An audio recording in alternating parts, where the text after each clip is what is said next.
आज हाम्रो जिग्रीको birthday party छ यार, पिउनेलाई दारू छ है नपिउनेलाई बियर, नपिउनेलाई बियर। अरे आज हाम्रो जिग्रीको बर्थडे पार्टी छ यार, पिउनेलाई दारू छ है नपिउनेलाई बियर। ननाच्नेको भालै छैन नाचेर साथी हो कम्मर मर्काइदे। डीजे वाला दाई अब गीत गन्काइदे। अरे डीजे वाला दाई अब गीत गन्काइदे। हल्का प्याक के लगाएको थिएँ भए म त झ्याप, साथीहरू भन्न थाले हान्नु पर्यो ऱ्याप। ऱ्याप हान्छु म गोली जस्तो जहिले नन स्टप। ऱ्यापर विकासको इन्ट्री भयो नगर डिस्टर्ब।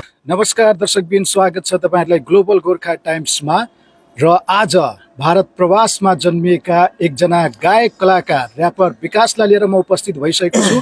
भर्खरैको भिडियो हेरेर तपाईले थाहा पाइसक्नु भएको छ होला। उहाँको नयाँ गीत बर्थडे पार्टी भर्खरै रिलिज भएको छ र दर्शकहरूले माया पनि गरिदिनु भएको छ।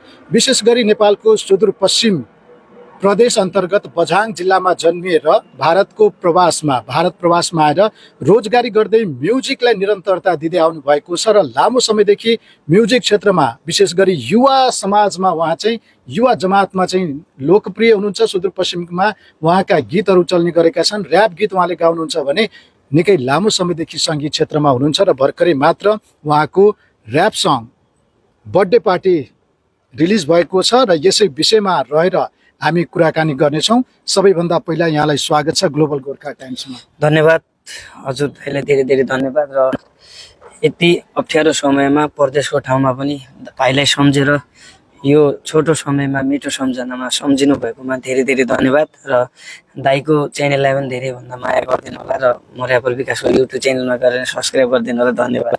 अब जस्तो किसिमले देख्यौँ तपाईँले एकदमै मेहनत गर्नु भएको छ। नेपालमा गीत रेकर्डिङ गर्नु कतिको अप्ठ्यारो होइन। तपाईँलाई भारत प्रवासमा बसेर नेपालमा गीत रेकर्डिङ गरेर यहाँ दिल्लीमा आएर होइन तपाईँले सुट गर्नु भएको छ। निकै गाना एकदमै राम्रो बनेको छ। कस्तो रह्यो यो गीतको रेकर्डिङ र यो भिडियो यहाँ आएर छायाङ्कन गर्नुसम्मको तपाईँको यात्रा यो वाला भिडियोको? दाइ सबैभन्दा पहिला चाहिँ हाम्रो महेश विक्रम पाण्डे दाइलाई धेरै धेरै धन्यवाद दिन्छु, किनकि यो गीत एकदमै राम्रो म्युजिक बनाइदिनु भएको छ। र साथै हाम्रो यो गीतमा हामीले काम गरेका मिलेका प्रिन्स सागर दाइलाई पनि धन्यवाद छ र म आफैलाई पनि धन्यवाद दिन्छु, किनकि परदेशमा पनि यति राम्रो काम हामीले गर्न पायौँ। र धेरै गाह्रो छ परदेशमा, एक तरफमा काम गरिरहन्छु, एक तरफमा आफ्नो सपना पुरा गरिरहन्छु।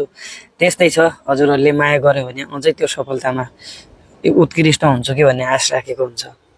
अब गीत क्षेत्रमा सङ्गीत क्षेत्रमा तपाईँको अलिकति होइन धेरैलाई त थाहा छ तपाईँ अब एकदमै युवाहरूमा चाहिँ लोकप्रिय हुनुहुन्छ। सुदूरपश्चिमका विभिन्न बझाङ क्षेत्रमा त विशेष गरी तपाईँको गीत सुन्छन् जस्तो मैले थाहा पाए अनुसार होइन। कति भयो म्युजिक क्षेत्रमै लागेको तपाईँलाई?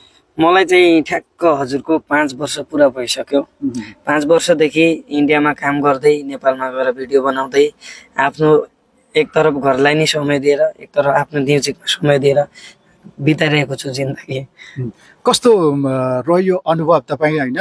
आफ्नो काम देखेर एउटा त हुन्छ तपाईँले गर्न खोजेको काम होइन, आफूलाई त खुसी लाग्छ नै, तर दर्शकहरूको माया पाउनु भयो कि पाउनु भएन र त्यो मायाले तपाईँ कतिको सन्तुष्ट हुनुहुन्छ? कहिलेकाहीँ यस्तो लाग्छ कि त्यो मायाहरू सोच्दाखेरि सायद मैले अर्को जन्म पाएको छु क्या जस्तो लाग्छ। कहिलेकाहीँ आफूलाई गीत बनाएर त्यो गीत नचल्दा पनि आफूले चाहिँ अब यो लाइनै छोडिदियो भन्ने टाइपको हुन्छ। तर अहिले चाहिँ पछिल्लो समय समथिङ 6-7 महिनादेखि यति धेरै माया पाएको छु कि सायद गीत सङ्गीतमा नै मेरो अर्को जन्ममा नै म यही गायक क्षेत्रमा हुनुपर्छ जस्तो लाग्छ मलाई।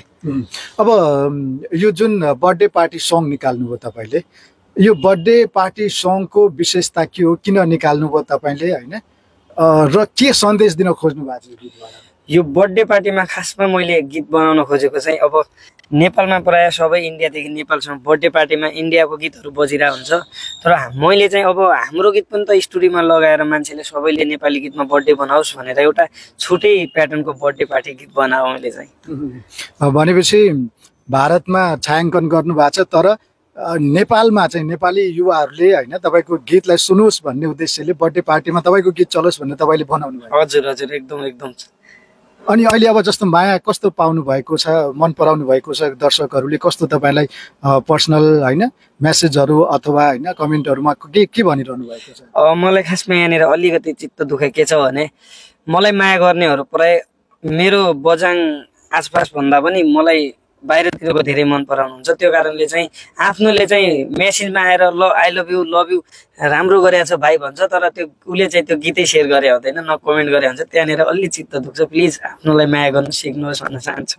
अब जस्तो तपाईँ यहाँ दिल्लीमै अहिले हुनुहुन्छ, हजुर, र इन्डियामा पनि नेपाली कार्यक्रम होइन, हजुर, नेपाली साङ्गीतिक कार्यक्रम, नेपाली यो सांस्कृतिक कार्यक्रमहरू निकै हुने गरेका छन्।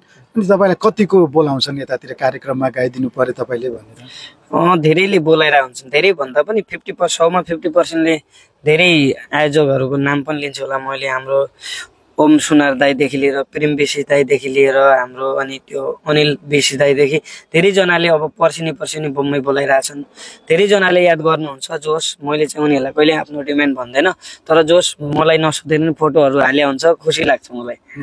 अब गीतहरू तपाईँको जस्तो मैले सोध्दै गर्दा लामो समय भयो, 5 वर्ष भयो तपाईँले गीत सङ्गीत क्षेत्रमा लागेको होइन, अनि कति गीतहरू चाहिँ तपाईँले रेकर्ड गरिसक्नु भएको छ अथवा कति गीत तपाईँको आउँदैछ, के कस्तो तयारीहरू चल्दैछ तपाईँको? गीतहरू भन्नुपर्दा ठ्याक्क अहिले चाहिँ मेरो 20-25 हाराहारीमा गइसक्यो। मेरो आफैले बनाएको गीतहरू, अरूको आफैले बनाएर अरूलाई दिएको धेरै छ, तर अब चाहिँ आउने गीतहरू चाहिँ मेरै च्यानलमा आउनेछ र जो पनि गीत बनायो मेरो आफ्नै लय शब्दमा रहनेछ। जबसम्म यो पुरानी छ तबसम्म जिन्दगी नै गीत सङ्गीतमै छ जस्तो लाग्यो मलाई। अब जस्तो बझाङबाट होइन तपाईँले सुरुवात गर्नुभयो म्युजिकको होइन, यो तपाईँलाई म्युजिक क्षेत्रमा लाग्नुपर्छ भनेर चाहिँ कसरी तपाईँको होइन कसैले तपाईँलाई भन्यो, प्रेरणा चाहिँ कहाँबाट पाए तपाईँले? खासमा भन्नुपर्दा म अलिक पातलो लुरे भएको कारण गाउँमा मेरो ड्याडीले चाहिँ टिभी लगाएको थियो। उतिखेर सिडीको जमाना थियो। अब निखिल उप्रेती दाईको फिल्म हेर्थेँ मैले। हामीहरूले अन्डा चोरेर त्यस्तो अब भुसहरू हुन्छ नि गाउँमा, धान कुटेर त्यो भुसहरू चोरी गरेर चाहिँ त्यहाँ टिभी हेरेर 20 रुपियाँ टिकट चाहिँ त्यतिखेर गर्दै सबैले अब डान्स पनि हल्का फुल्का आउँथ्यो। सबैले भन्नुभयो कि यसलाई चाहिँ हिरोमा सुहाउँछ है यो भन्ने, उटपटाङ गर्ने, पढाइमा कम ध्यान दिने। त्यो गर्दै चाहिँ एकचोटि चाहिँ अब सबैले ल हिरो बन्नुपर्छ भन्दै चाहिँ म खासमा कलाकार बन्न गएन, हिरो बन्न गएको मान्छे। काठमाडौँ जानु? हजुर, भागेर काठमाडौँ गएको। अब कति छ कथाहरू, आफ्नै मान्छेले घरबाट 50,000 मगाएको, ल भाइ भोलि गीत आउँछ भनेर 50,000 आफूले लगेर गाडीमा तेल हालेर ऊ चाहिँ आफ्नो ससुरालको, मलाई चाहिँ मुर्गाको दोकानमा काम लगाएर धेरै चित्त दुख्यो उतिखेर चाहिँ। भनेपछि यो तपाईँको स्ट्रगलको पिरियड हो होइन? हजुर, काठमाडौँ हिरो बन्ने सपनाले जानुभएको थियो, काम गर्न विवश हुनुभयो, त्यहाँपछि तपाईँको साङ्गीतिक यात्रा सुरु भयो? हजुर, त्यसपछि चाहिँ मैले पहिलो गीत रेखा जोशीसँग गरेँ 2019मा। त्यो गीत पनि थोरै गुनगुनाइदिन्छु म हजुरले।